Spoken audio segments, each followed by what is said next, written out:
آه، هلو، نبتدي مع بعض دلوقتي تاني جزء في المحاضرة التانية. طيب احنا اتكلمنا عن الادفيرب clauses. طيب انتوا عارفين ان احنا عندنا adverbs وعندنا adjectives وعندنا nouns. طيب ممكن يبقى عندنا adverb من كلمة واحدة، وممكن يبقى عندنا adverb وadjective وناون كلهم كلمة واحدة، كل واحد منهم كلمة واحدة. وممكن and sometimes they are a group of words. فممكن نقول we have a noun phrase, we have an adjective phrase, we have an adverb phrase.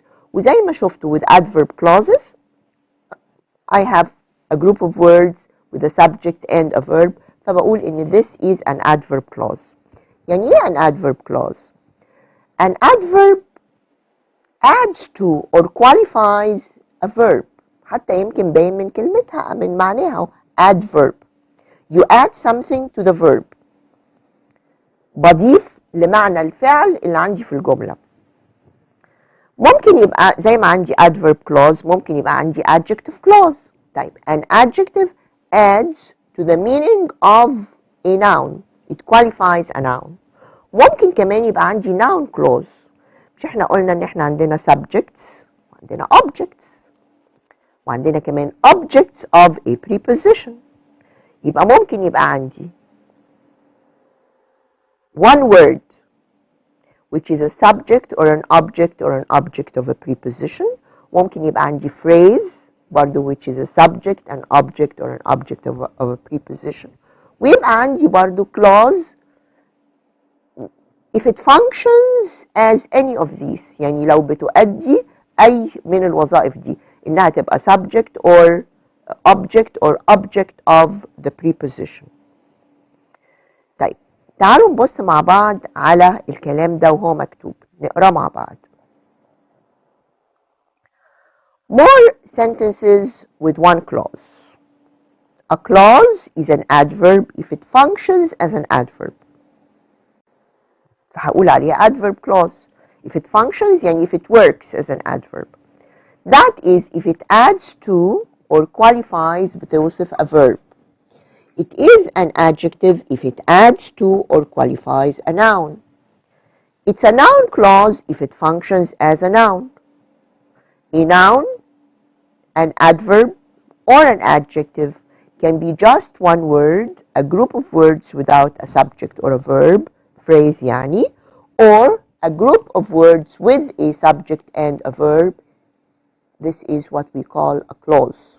طيب احنا اتكلمنا عن الادverb clauses. هنتكلم النهارده بقى على الnoun clauses, الnoun clause connectors. طيب زي ما قلت لكم دلوقتي a noun is either a subject or an object of a preposition. زي ما فاكرين في المحاضرة الأولى. A noun clause is a clause that functions as a noun, that works as a noun, that does the job of a noun.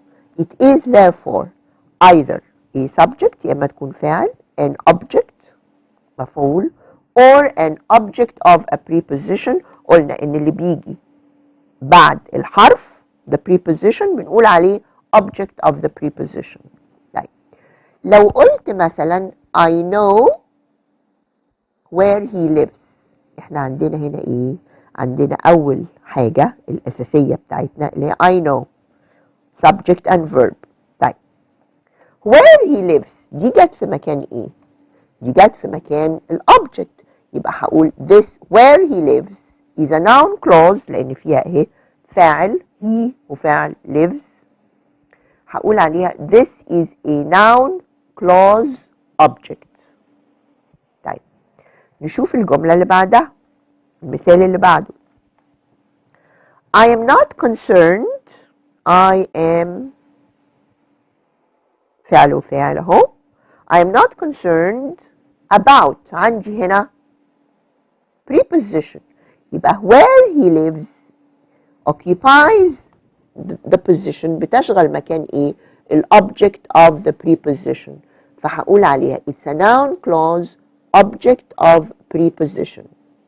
خدوا بالكم ان هقول وهعمل ودي اسمها والكلام ده ده انتوا عمركم يعني ده يعني we are only learning the skills. احنا هنا بس بنتعلم الحاجة ايه، لكن ده ملوش دعوة بالامتحانات. الامتحان بيبقى دايما زي المثال اللي بيجي لنا مع بعض وبنختار منه اختيار واحد من 4. طيب where he lives، طبعا هنا دي بداية الجملة يبقى مفروض تبقى capital letter. where he lives is not important. بصوا where he lives is ده الفعل، يبقى where he lives is a clause which came in the position of the subject. يبقى هقول عليها this is a noun clause subject. طيب where الكونكتور where changes the clause he lives، يعني أنا بزودها على he lives، بتخليها a noun clause that occupies the position of either an object or an object of a preposition or a subject. Alright? That. Do not confuse clause connectors common to both noun and adverb clauses like where and when. يعني ايه؟ ما نلخبطش مع بعض الكونكتورز اللي مشتركة ما بين الناون والادفيرب clauses، زي مثلا مثلا لان في حاجات تانية زي مثلا where and when. دايما بشوف الكلاوز بتعمل ايه في مكان ايه.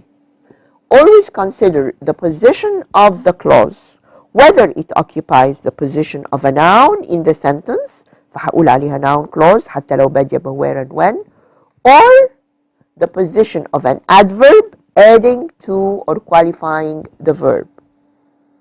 طيب noun clause connectors، ايه الكونكتورز اللي بتيجي قبل الكلمات فتغيرها لناون clause؟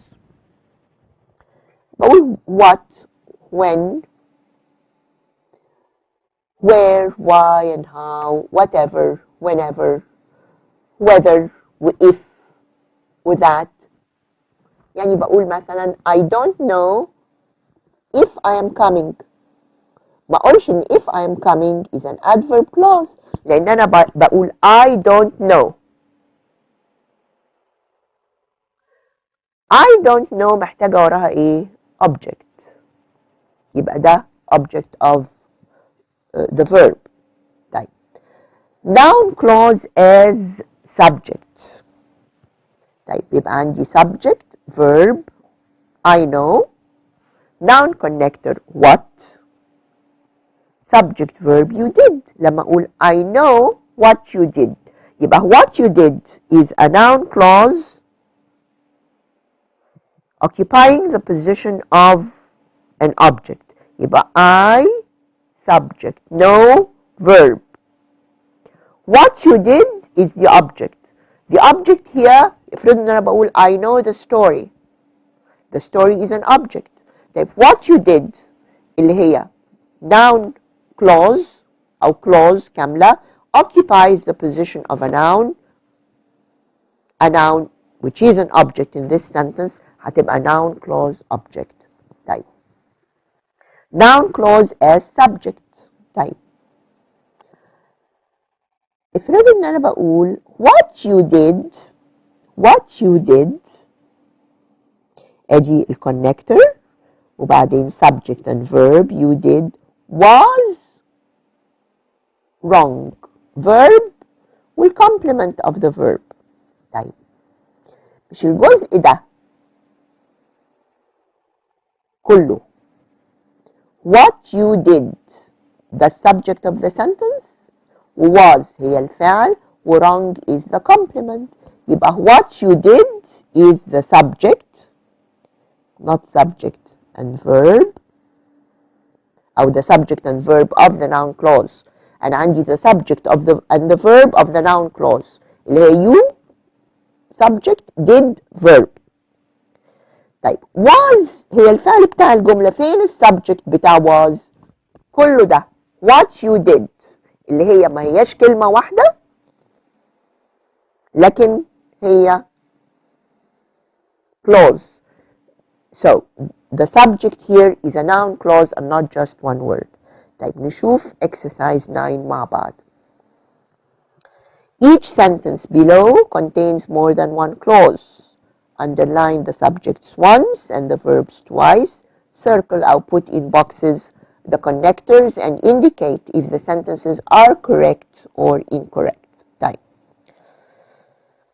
When the elections start depends on security measures.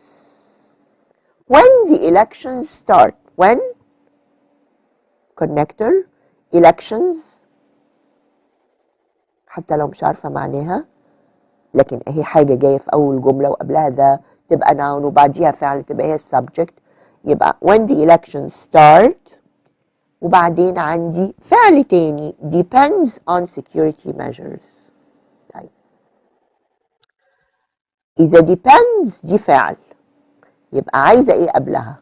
عايزة فاعل. الفاعل هنا ما هوش كلمة واحدة، هو هنا clause كاملة. افرضوا ان انا بقول elections depend on security measures، بقت elections هي الفاعل، لكن انا عندي شوية كلام كتير اهم a whole clause بتاخد مكان الفاعل ده اللي كان ممكن يبقى جملة واحدة. متى تبدأ الانتخابات يعتمد على الإجراءات الأمنية. يبقى when the elections start, this is a noun clause. A, it occupies the position of a subject. تبقى subject. The book, how sentences are structured. طيب the book فاعل subject، يبقى أنا هنا ما عنديش إيه؟ ما عنديش فعل. يبقى ممكن أقول the book explains، بقى عندي فعل. how sentences are structured هتبقى ايه؟ بعد explains I need an object، يبقى how sentences are structured هي الobject، فهقول عليها noun clause لأنها it's a clause not a word. noun clause object. طيب the captain will decide if the player is included in the team. مش هقول ان if هنا بتاعت adverb clause. ليه؟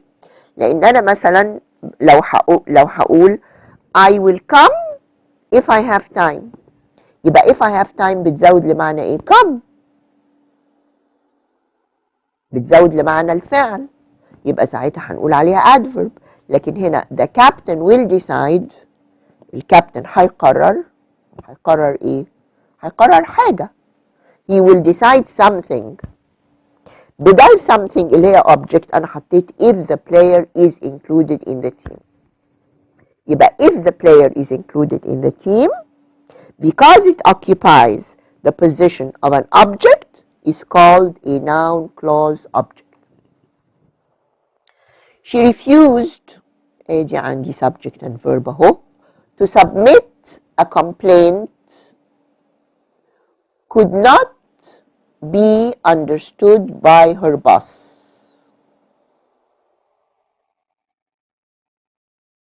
طيب أنا عندي could not be understood دي الفعل، يبقى أنا عايزة فاعل، يبقى كأن الجزء الأولاني ده هو الفاعل. طيب يبقى لازم يبقى عندي connector، يبقى ممكن أقول إيه؟ why، وطبعا الأس هتبقى small زي ما احنا عارفين حتى لو ما عملتهاش انتوا you know. يبقى why she refused to submit a complaint ده noun clause object، لأن لازم يبقى فيه connector عشان تبقى noun clause كاملة. why she refused to submit a complaint ده الجزء اللي جاي اهو في أول الجملة وقبل الفعل، يبقى هو ده noun clause subject. ليه رفضت تقدم شكوى؟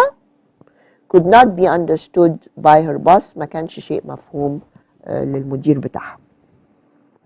talked about how we should write the paper. Talked about أنا عندي about يبقى how we should write the paper دي clause noun clause لأن فيها اهو we should write فعل وفاعل أو فعل وفعل تبقى object of the preposition about يبقى أنا هنا ناقصني إيه؟ ناقصني هنا إن يبقى عندي subject and verb. ممكن أقول we talked about how we should write the paper. Why they were tried by military طبعا ده capital W. Why they were tried by military courts, it was not justified. طيب they were tried أدي عندي why الconnector they subject were tried object verb by military courts بقية الجملة it was not justified. it دي عايدة على ايه؟ مش it دي هي subject it was not justified ما كانش مبرر ذلك لم يكن مبررا مش it دي هي why they were tried by military courts ليه اتحكموا بمحاكم عسكرية لم يكن مبررا. طيب يبقى it دي is a subject which is not needed لأن أنا عندي subject هنا why they were tried by military courts the subject ماله عايزة الverb was not justified يبقى it is an unnecessary subject. Whether or not we have a mid-year vacation ده جاي في الأول ومعانا connector يبقى subject will be decided verb next week يبقى الجملة دي صح.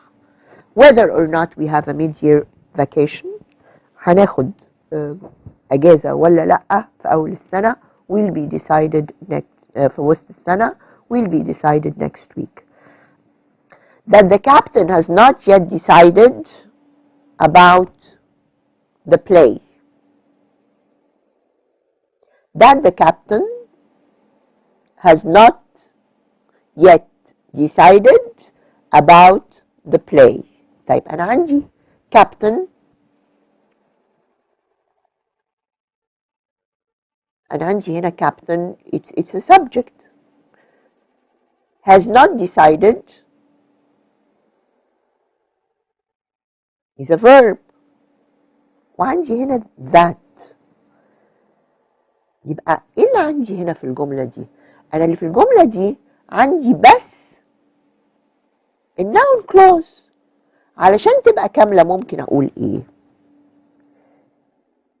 ممكن لازم يبقى عندي يعني يا إما هي تبقى noun clause object يا إما تبقى noun clause subject فالأحسن لنا الأسهل لنا في الكتابة هنا إن إحنا نخليها object وخلاص فممكن أقول we know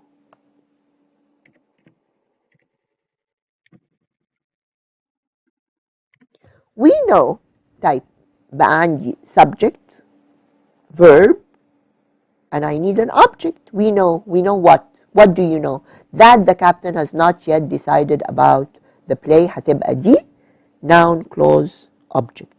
Alright? طيب وهتبقى that هي الconnector. طيب the project will start is the decision to be made by the committee. طيب is هي الفعل يبقى كأن اللي جاي قبلها هو الفاعل. طيب the project will start is the decision to be made by the committee. طيب أنا هنا ما عنديش connector فممكن أقول إيه؟ أحط الكونكتور ويبقى دي noun clause ودام جاي قبل الفعل is هتبقى إيه؟ تبقى subject فممكن أقول when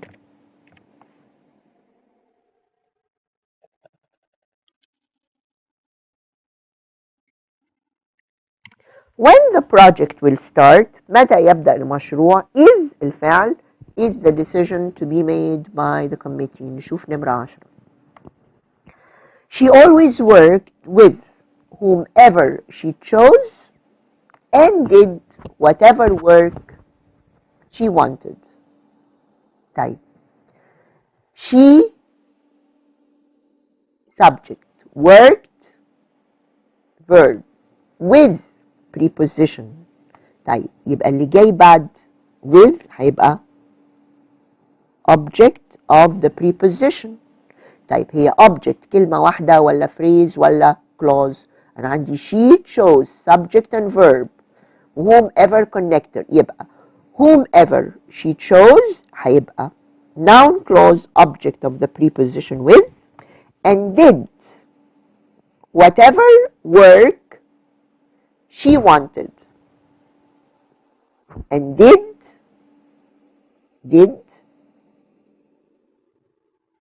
another verb. Whatever is a connector. Whatever work she wanted هتبقى برضو عندي هنا subject and verb. هيبقى did ايه؟ did what؟ did the job. did the job اللي هي كلمة واحدة، يبقى اللي جاي عندي هنا برضو هعمله معاملة الكلمة الواحدة. and did whatever work she wanted هتبقى noun clause object مش object of the preposition. هتبقى noun clause object of the verb did. Alright? طيب let's look at skill number 10.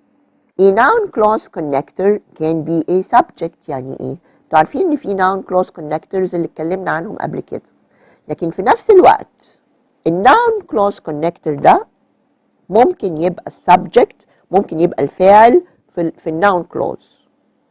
طيب نبص على المثال الاولاني ده. I know what happened.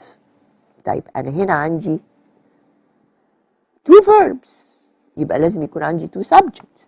I subject know verb happened is a verb، يبقى لازم يبقى عندي subject اللي هو what.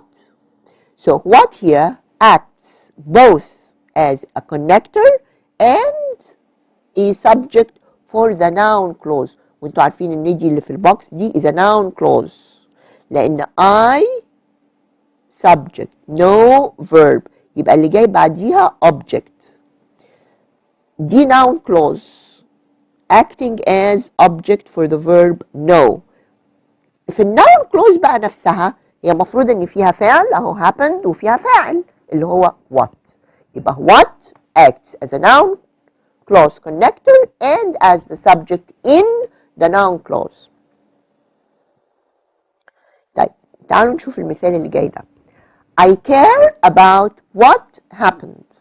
طب انتوا عارفين about is a preposition، يبقى اللي جاي بعدها هيبقى object of the preposition سواء كان كلمة واحدة ولا phrase ولا clause. طيب what happened مادام هي فيها فعل يبقى لازم فيها فاعل اللي هو what. طيب the word what is the connector that joins the two clauses and is the subject of the noun clause, which is here in the second example the object of the preposition.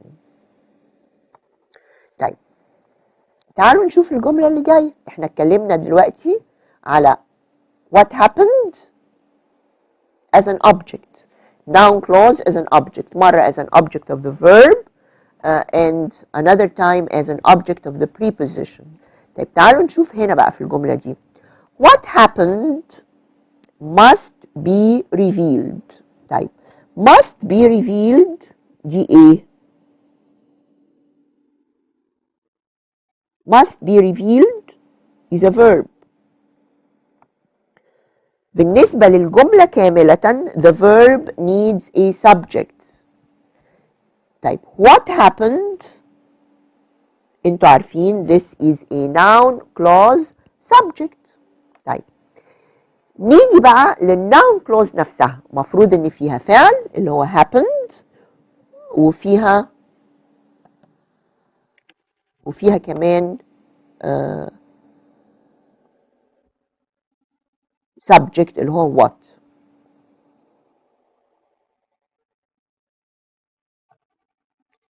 تعالوا نشوف بقى exercise 10. Each of the following sentences contains more than one clause. Underline the subject once, the verb twice.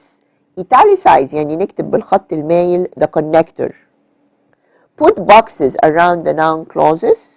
Indicate if sentences are correct or incorrect. طيب بصوا بقى. ليه احنا بنعمل بالخط المايل؟ احنا بنعمل بالخط المايل لان ممكن انتوا عارفين انها ممكن تبقى connector وفي نفس الوقت هتبقى subject، فعشان نقدر نفرق بين الحاجتين. The job applicant subject was verb was able to reply to whatever was asked. كان قادر يجاوب على كل اللي اتسأل. طيب ما دام عندي to يبقى كل اللي جاي بعد كده هيبقى object of the preposition to. طيب was asked verb يبقى whatever is the subject. italicize the connector فاحنا عاملينه بالخط المايل لانه connector وفي نفس الوقت حاطين تحتيه خط لانه هو في نفس الوقت subject. She should find out what the cheapest laptop. She should find out she subject should find out is the verb. What connector ومفروض في نفس الوقت connector and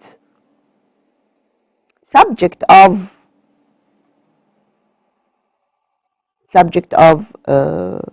the noun clause. She should find out محتاجة object هنا. She should find out what the cheapest laptop. طيب فين هنا الverb؟ I do not have a verb. That's why the sentence is incorrect. ممكن أقول مثلا what the cheapest laptop was. The students were upset. Students subject were verb about. I have a preposition here.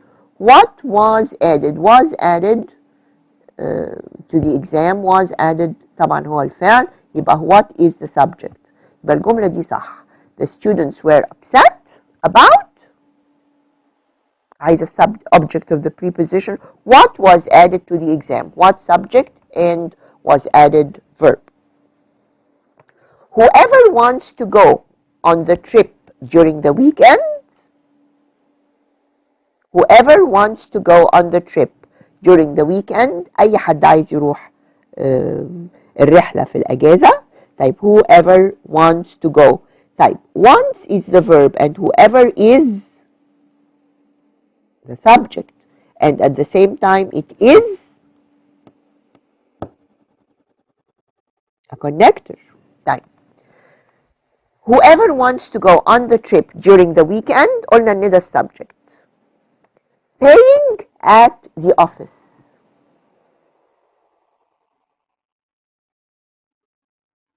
paying دي مش فعل وأنا محتاجة فعل. ممكن أقول whoever wants to go. ممكن أقول كل اللي عايز يروح is paying at the office أو should be paying at the office أو will pay at the office. المهم إني أغير paying دي اللي انتوا عارفين إنها مش فعل، ده جزء من فعل، وأعملها فعل. أقول should pay must pay أقول حتى is paying، لكن المهم إن لازم يبقى عندي فعل. The lady was unable to know. The lady was unable to know.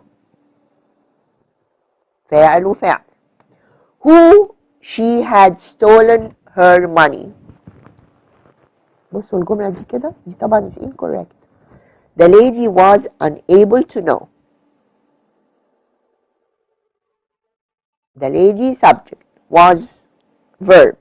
Unable to know. To know ايه؟ To know something.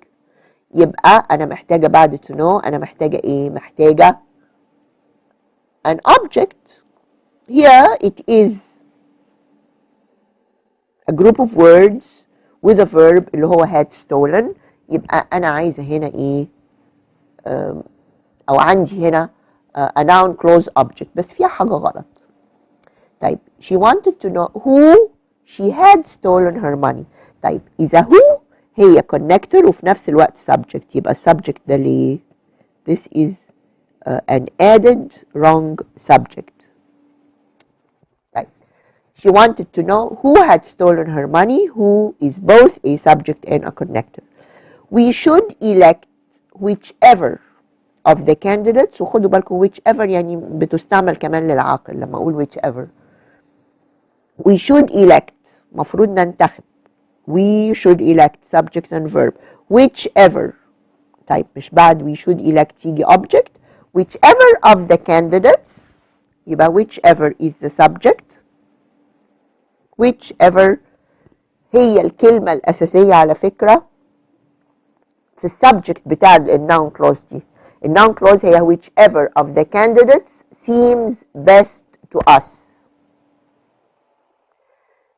إذا قلنا إن السبجكت هو whichever of the candidates، يبقى أهم حاجة فيه هي إيه؟ whichever of the candidates دي prepositional phrase عشان توضح المعنى، لكن whichever is the subject and the connector.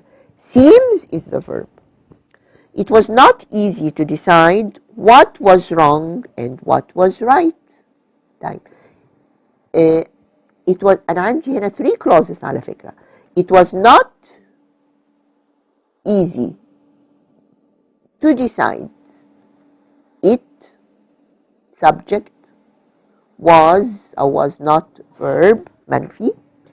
To decide، to decide إيه؟ أنا محتاجة object. What was wrong؟ What is connector and subject. Was is a verb and عندي clause تانية مضافة هنا، فعندي 2 noun clauses acting as objects. And what was right. What was wrong مش ممكن أقول it was not easy to decide what was wrong. Noun clause object. And فاكرين and اللي بت يعني the coordinate connectors اللي بتربط بس two simple clauses together. And what was right another noun clause برضو يعني I have 2 objects here. You should do whatever. You should do subject verb. Whatever the most correct in your opinion. Type whatever, we italicize that. Whatever the most correct in your opinion دي noun clause اللي هي acting as object. You should do. أعمل إيه؟ What's the object المفعول به؟ Whatever the most correct in your opinion. في هنا حاجة ناقصة. Whatever is the subject يبقى أنا محتاجة هنا verb، فممكن أقول whatever is the most correct in your opinion. تعمل يعني مفروض تعمل أكتر حاجة أنت شايف إن هي صح. طيب what was said in the meeting angered everybody. طيب what was said. طيب what subject was said verb in the meeting. What was said in the meeting subject of the verb angered. Angered everybody. Let's look together at number 10. You can go with whoever important to you. طيب you subject can go with، يبقى أنا بعد with محتاجة object of the preposition.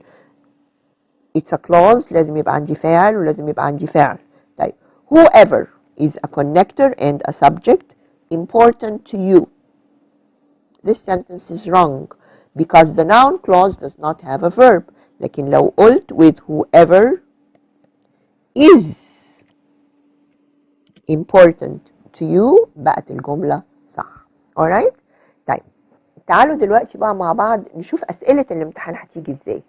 زي ما قلت لكم أسئلة الامتحان بتيجي multiple choice. Multiple choice يعني many. You have many choices. You have options A, B, C, and D, and you choose the only answer that will complete the sentence correctly. مش ممكن يبقى فيه 2 صح، هو دايما واحد بس اللي صح. فايه اللي هنعمله؟ احنا لما بنقرا الجمله بنبص نشوف الجمله محتاجه ايه، عايزه ايه، ونشوف يعني you're going to look at the 4 options you have، الاختيارات الأربعة اللي عندنا، نشوف أنهي واحدة، وهي الواحدة وحيدة بس يعني بتدينا الحاجة اللي احنا عايزينها. طيب تعالوا نشوف مع بعض الأمثلة دي، ودي الطريقة اللي هيجي بيها الامتحان. يعني انتوا مش هتكتبوا حاجة، انتوا مجرد ان انتوا هتبقوا تظللوا في ورقة مخصوصة الإجابة الصح، وهنشوف الكلام ده في المراجعة النهائية. نشوف بقى الجمل اللي عندنا دي ونشوف هنكملها ازاي. انتوا with all of the skills we study, you always have an example of the type of questions that you have in the exam. دي كذا واحد منهم في آخر المحاضرة نشوفهم مع بعض. In many countries معلش الخط يمكن يكون مش زي الكتابة. In many countries, the president appoints the ministers. Appointments عندي blank وبعدين appointments should be approved by parliament. طيب. In many countries, the president appoints the ministers. طيب أنا عندي جملة أهي، في الأول في phrase اللي أنتوا عارفين إنها مش مهمة، لكن the president appoints the ministers. أدي the president subject appoints verb the minister's object. وبعدين عندي comma. Appointments should be approved by parliament. التعيينات دي مفروض إنها يوافق عليها البرلمان. طيب ما دام انا عندي كوما يبقى مفروض ان انا يكون عندي زي ما انتوا عارفين كونكتور.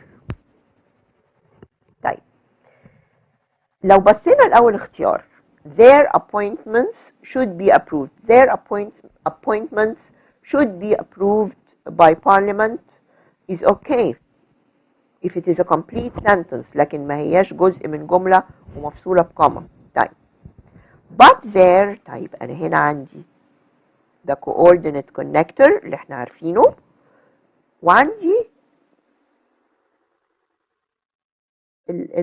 عندي الكونكتور وعندي كلمة تانية their appointments، لكن الأساس هو appointments.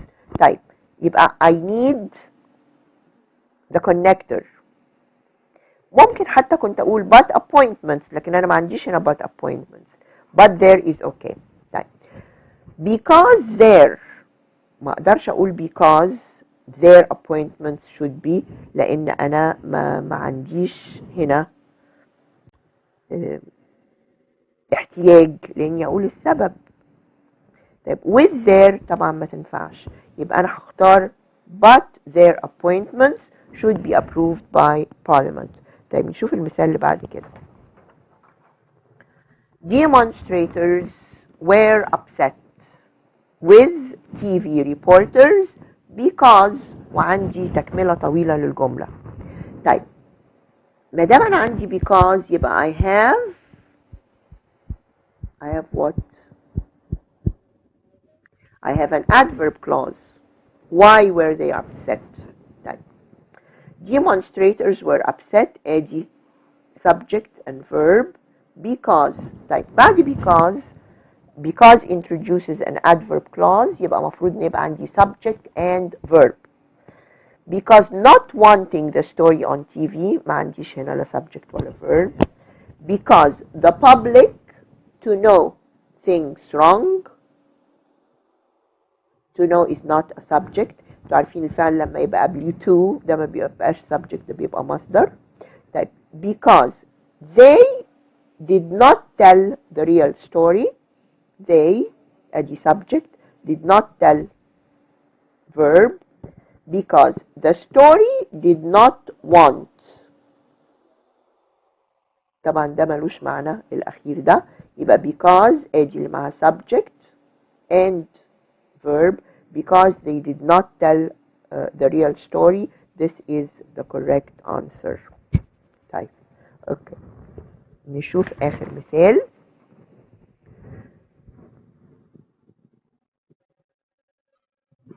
طيب the introduction عندي space وبعدين the introduction of computers at work jobs were done more quickly.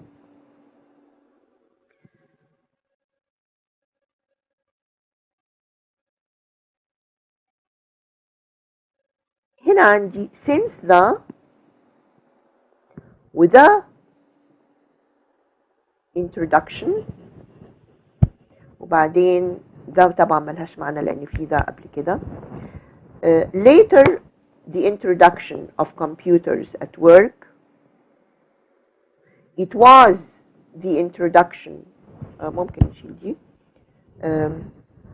It was the introduction of computers at work.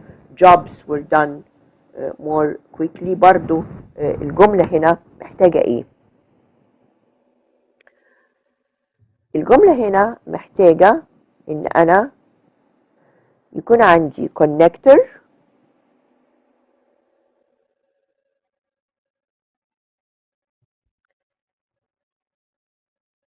وبعدين ادور بقى اشوف انا عندي هنا how many clauses in this sentence.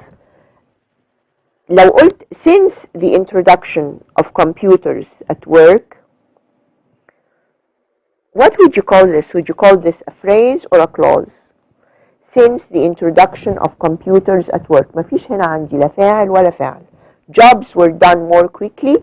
هي دي اللي هقول عليها الجملة الأساسية بتاعتي. Jobs subject were done verb والباقي is an adverb more quickly. طيب يبقى since the introduction of computers at work ممكن أقول إن this is a phrase. It's an adverb phrase. ممكن تبقى clause وممكن أقول عليها it's an adverb clause if it has a verb. يعني لو كنا بنقول مثلا since computers were introduced at work, since computers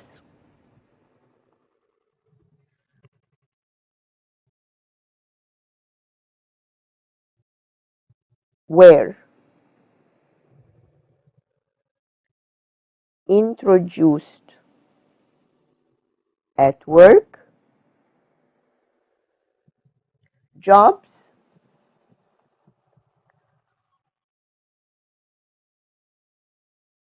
were done more quickly. الجملتين صح. إني أقول since computers subject were introduced verb at work, jobs subjects were done verb, and since is your connector. Here the connector starts a clause, computers were introduced, but here since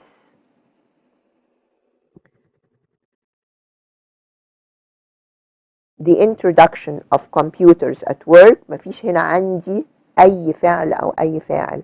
ف this is a phrase, an adverb phrase. This is an adverb clause. They mean the same thing. You'll know later how to reduce clauses into phrases. بعد كده هنعرف مع بعض ازاي ممكن نحول الكلوز لفريز، ممكن الفريز تبقى كلوز. طبعا عشان تبقى كلوز يبقى لازم يبقى عندي فعل وفعل زي ما عملنا هنا، وعلشان يبقى عندي كلوز وتبقى فريز برضو بتخلص من الفعل والفعل. since the introduction بدل ما قلت were introduced اللي هي فعل عملتها اسم since the introduction of computers. دايما اشوف في الاختيارات الثلاثة الأربعة اللي عندي أنه اختيار هو اللي صح. Alright, that completes our lecture, and this is the type of questions you are going to have in exams. Thank you very much, and we meet next time for lecture number 3.